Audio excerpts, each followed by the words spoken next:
நாளைக்கான வீடியோ தாங்க வந்திருக்கு. வீடியோ வந்து சூப்பரா இருந்துச்சு அப்படின்னு தாங்க சொல்லணும். கார்த்திய வந்து தோண்டி எடுத்துட்டாங்க அப்படின்னு தாங்க சொல்லணும். நெக்ஸ்ட் அவர் வந்து யார் கொன்னது அப்படின்னு சொல்லிட்டு கண்டுபிடிக்க போறாரு நம்ம குருவரன் வந்து. மேக்ஸிமம் வந்து ஜானகி வந்து மாட்டிக்கிற மாரி தான் காட்டிக்கிட்டு இருக்காங்க. இன்னொரு பக்கம் பார்த்தா நம்ம தனம் இருக்காங்கல்ல, தனம் வந்து கதிர ஏத்துக்கிற மாரி காட்டுறாங்க. கதிருக்காக வந்து அவங்க சுடுதண்ணி எல்லாம் வச்சு ஒத்தனை எல்லாம் குடுத்துக்கிட்டு இருக்காங்க. அதெல்லாம் பார்க்குறப்போ சேனலை மட்டும் மறக்காம லைக் அண்ட் சப்ஸ்கிரைப் மட்டும் பண்ணிருங்க.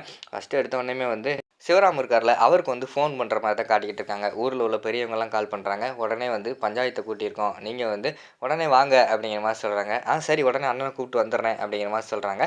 சரின்னு சொல்லிட்டு நம்ம சிவராம் வந்து ரகுராம கூப்பிடுறாங்க. அண்ணே ஊர் பெரியவங்க தானே கால் பண்ணாங்க. ஏதோ அர்ஜென்ட்டா வந்து பஞ்சாயத்து கூட்டியிருக்காங்களாம். வாங்கண்ணே போவோம் அப்படிங்கிற மாரி சொன்னோனே 2 பேருமே வந்து வேகமா கிளம்பி வர்ற மாரி தான் காட்டிக்கிட்டு இருக்காங்க. பார்த்தா அங்க குருவரன் வந்து நடுவுல நின்னுகிட்டு இருக்காரு. சொல்லுங்க எதுக்கு பஞ்சாயத்த கூட்டியிருக்கீங்க? என்ன விஷயம்? அப்படிங்கிற மாரி சொன்னோனே ஊர் பொதுமக்கள்லாம் சொல்றாங்க, போலீஸ்காரர் தான் வந்து பஞ்சாயத்த கூட்டியிருக்காரு அப்படிங்கிற மாரி சொன்னோனே, என்ன குரு என்னாச்சு? அப்படிங்கிற மாரி கேட்காங்க நம்ம ரகுராமு. இல்லப்பா எனக்கு வந்து ஒரு டவுட் இருக்கு. நம்ம புவனேஸ்வரி அவங்க பண்ண வீட்டுக்கு வந்து பின்னாடி ஒரு எம்ப்டி இடம் இருக்குல்ல, அது தோண்டணும். அதுக்காக தான் உங்ககிட்ட பெர்மிஷன் கேட்குறேன் அப்படிங்கிற மாரி சொல்றாங்க.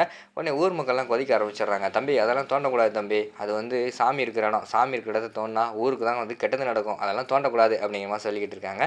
இல்ல எனக்கு வந்து அந்த இடத்துல டவுட் இருக்கு. நான் போய் வந்து கோர்ட்ல வந்து பெர்மிஷன் வாங்கி என்னால வந்து தோண்ட முடியும். இருந்தாலும் அது வந்து சாமி விஷயம். அதனால தான் இப்போ வந்து பஞ்சாயத்த கூட்டி நான் அனுமதி கேட்டுக்கிட்டு இருக்கேன் அப்படிங்கிற மாரி சொல்லிக்கிட்டு இருக்காங்க.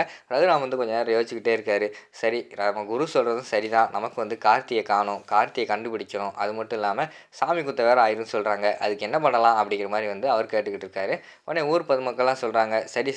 சரிய்யா நாங்க வேணா வந்து சாமிகிட்ட வந்து ஒரு பூஜைய பண்ணி அதுக்கு வந்து என்ன ஏற்பாடு பண்ணணுமோ அதெல்லாம் பண்ணிர்றோம். நீங்க போய் வேணா வேலைய பாருங்க அப்படிங்கிற மாரி சொல்றாங்க. சரி குரு போய் தோண்டி பாரு. ஆனா எதுக்கு தோண்டணும்னு நினைக்கிற? அப்படிங்கிற மாரி சொன்னோனே, எனக்கு என்னமோ வந்து டவுட்டா இருக்கு. அங்க வந்து இப்ப தான் தோண்டி யாரோ சாமி சிலைய வச்சிருப்பாங்கன்னு நினைக்கிறேன். யாரோ வந்து கார்த்திய வந்து கொன்னு அந்த இடத்துல புதைச்சிட்டு, அதுக்கடுத்து வந்து தோண்டக்கூடாதுன்னு சொல்லிட்டு கூட சாமி சிலைய வச்சிருக்கலாம் அப்படிங்கிற மாரி வந்து சொல்றாங்க. உடனே நம்ம கார்த்தியோட அப்பா வந்து பயந்துட்டாரு. என்ன சார் சொல்றீங்க? என்னது என் பையன் செத்து போயிட்டானா? அப்படிங்கிற மாரி கதர்றாங்க. சார் இல்ல அப்படி நடந்திருக்க வாய்ப்பு இருக்குன்னு தான் சொல்றேன். நான் தோண்டி பார்த்தா தான் எல்லாத்தையுமே வந்து கன்ஃபார்மா சொல்ல முடியும். அதுவரைக்கும் வந்து என்னால எதுவுமே சொல்ல முடியாது. எனக்கு இப்ப டவுட் இருக்கு. அந்த டவுட்ட வந்து நான் கிளாரிஃபை பண்ணணும் அப்படிங்கிற மாரி சொல்லிட்டு குரு வந்து சொல்லிட்டு இருக்காங்க. சரி குரு நீ போய் தோண்டி பாரு அப்படிங்கிற மாரி வந்து ரகுராம் வந்து சொல்லிடுறாங்க. சரிங்கப்பா அப்படின்னு சொல்லிட்டு அவர் ஒரு பக்கம் கிளம்புற மாரி தான் காட்டிக்கிட்டு இருக்காங்க. இந்த பக்கம் பார்த்தா நம்ம கதிருக்கு வந்து போலீஸ்காரங்க அடிச்சதுல முதுகுல வந்து லேசா வீக்கம் இருக்கு. அதுக்கு வந்து ஜானகி வந்து சுடுதண்ணி வச்சுட்டு வராங்க. சுடுதண்ணி கொண்டு வந்து அவங்க வந்து ஒத்தனை வைக்கலாம் அப்படின்னு சொல்லிட்டு அவங்க ட்ரை பண்ணிக்கிட்டு இருக்காங்க. அந்த நேரத்துல வந்து வெளியில இருந்து மாயா வந்து பார்த்துடுறாங்க. பின்னாடி தனம் வேற நின்னுகிட்டு இருக்காங்க. பெரியம்மா இங்க வாங்க, பெரியம்மா இங்க வாங்க அப்படின்னு சொல்லிட்டு கூப்பிடுறாங்க.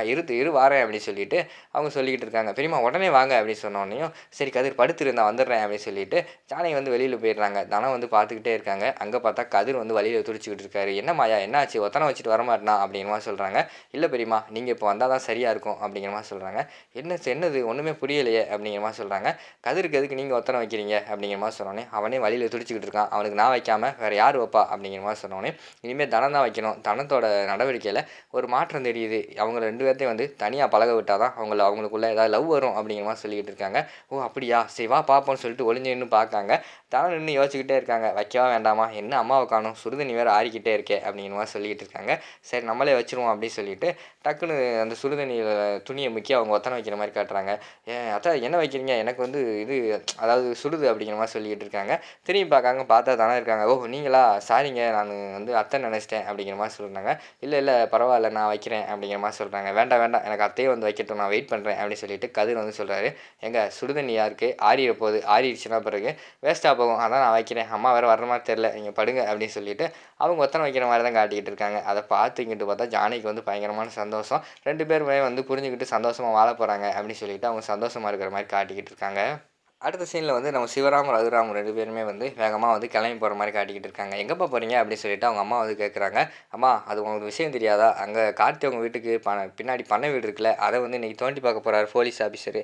அவருக்கு வந்து அந்த இடத்துல யாரோ புதைச்சிருப்பாங்களா கொன்று அப்படின்னு சொல்லிட்டு டவுட் வந்துச்சு. அதான் நாங்கள் போகிறோம் அப்படிங்கிற மாதிரி சொல்கிறாங்க. அதை கேட்டோடனே பயங்கரமான ஷாக் ஆகிடுது நம்ம ஜானகிக்கு. ஐயோ எல்லாமே முடிஞ்சிருச்சுன்னு நினச்சோம். இங்கே என்னடானா பழையபடி மறுபடியும் ஆரம்பிக்கிறாங்களே அப்படின்னு சொல்லிட்டு அவங்க பதறாங்க. சரி நாங்கள் போயிட்டு வரோம்னு சொல்லிட்டு ரகுராம் கிளம்புறாரு. அவர் காலில் வந்து தட்டிடுது. ஐயோ வெளியில் கிளம்பும்போது கால் தட்டுது. சரி இருப்பா தண்ணி குடிச்சிட்டு போ அப்படின்னு சொல்லிட்டு ஜானகி கிட்ட வந்து தண்ணி கொண்டு வர சொல்கிறாங்க. ஜானகி வந்து தண்ணி கொண்டு வந்து கொடுத்தோடனே தண்ணி குடிச்சிட்டு அவங்க போகிற மாதிரி தான் காட்டிக்கிட்டு இருக்காங்க. இங்கே பார்த்தா ஜானகி வந்து பயந்து நடுங்கிட்டு இருக்காங்க. அவ்வளோதான் போச்சு எல்லாமே போச்சு அப்படின்னு சொல்லிட்டு மாயா கிட்ட சொல்லிக்கிட்டு இருக்காங்க. இங்கே பாருங்க பெரியம்மா பயப்படாதீங்க. இது ஒரு விசாரணை தான். நீங்களே பயந்து காட்டி கொடுக்காதீங்க. நீங்கள் அமைதியாக இருங்க. நான் போய் அங்கே என்ன நடக்குதுன்னு சொல்லிட்டு பார்த்துட்டு வரேன்னு சொல்லிட்டு ஜானகி ஒரு பக்கம் கிளம்பிக்கிட்டு இருக்காங்க. அங்கே பார்த்தா பண்ணை வீட்டில் இருந்துக்கிட்டு நம்ம லிங்கம் அதுக்கடுத்து புவனேஸ்வரி அவங்க அண்ணன் எல்லாருமே நின்று பேசிக்கிட்டு இருக்காங்க.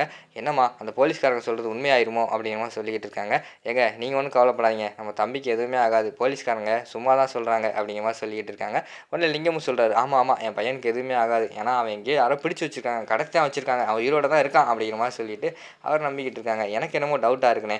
அன்னைக்கு வந்து சாமி சிலை வந்து எப்படி வந்துச்சு? புதுசாக வந்தப்பே நான் யோசித்தேன். யாரா இங்கே சாமி சிலை வச்சுருக்கா அப்படின்னு சொல்லிட்டு எனக்கு ஒரு யோசனை வந்துச்சு. ஒருவேளை போலீஸ்காரங்க சொல்கிறது உண்மையாயிருமோ அப்படின்னு சொல்லிட்டு புவனேஸ்வர் பக்கம் யோசிச்சுக்கிட்டு இருக்காங்க. அங்கிட்டு பார்த்தா ஆளுகளை கூப்பிட்டு நம்ம குரு, ரகு எல்லாருமே வந்துடுறாங்க அந்த இடத்த தோண்டுறதுக்காக. அவங்க தோண்ட ஆரம்பிச்சிட்டாங்க. இங்கே பார்த்தா ஜானகிக்கு வந்து அடுப்பில் வச்சிருந்த சமையல் கூட மறந்துட்டாங்க. அங்கே கருகி பற்றி எரிஞ்சுக்கிட்டு இருக்கு. அந்த இடத்துக்கு வந்து அவங்க அத்தை வந்து, ஏய் ஜானகி என்னாச்சு? எதுக்கு இப்படி பண்ணிக்கிட்டு இருக்க? அப்படிங்கிற மாதிரி சொன்னோன்னே, அத்தை மறந்துட்டேன் அத்தை அப்படின்னு சொல்லிட்டு பதட்டத்தை சொல்கிறாங்க. நீ எதுக்கு பயப்படுற? நீ ஒன்றும் ஃப்ரீயாக விடு. அங்கிட்ட ரகுராம் போயிருக்கானே, அங்கே எதுவும் பிரச்சனையாக நினச்சிக்கிட்டு இருக்கியா? அப்படிங்கிற மாதிரி கேட்டோன்னே, ஆமாம் அத்தை அப்படிங்கிற மாதிரி சொல்கிறாங்க. அதெல்லாம் ஒன்றும் ஆகாது. நீ ஃப்ரீயாக விடு அப்படிங்கிற மாதிரி சொல்லிட்டு அவங்க அத்தை வந்து போயிடுறாங்க. அங்கே பார்த்தா தோண்டுறாங்க. தோண்ட கொஞ்சம் தோண்ட வந்து துர்நாட்டம் வர ஆரம்பிச்சிருது. எல்லாருமே மூக்கை பொத்திக்கிட்டு இருக்காங்க. தோண்டி பார்த்தா உள்ளே வந்து ஒரு பாடி வருது. அங்கே தோண்டினவங்க வந்து யாரும் தெரில சார், இது வந்து இங்கே மூஞ்சியெல்லாம் சிதைஞ்சு போச்சு அப்படிங்கிற மாதிரி சொல்லிக்கிட்டு இருக்காங்க. கார்த்தியை தூக்கி வெளியில் வச்சிருக்கிற மாதிரி தான் காட்டுறாங்க. அங்கே பார்த்தா நம்ம மாயா பார்த்து ஷாக்காகி நின்றுக்கிட்டு இருக்காங்க. அதோட பார்த்துக்கிட்டிங்கன்னா அந்த எபிசோடு வந்து முடிச்சிடுறாங்க.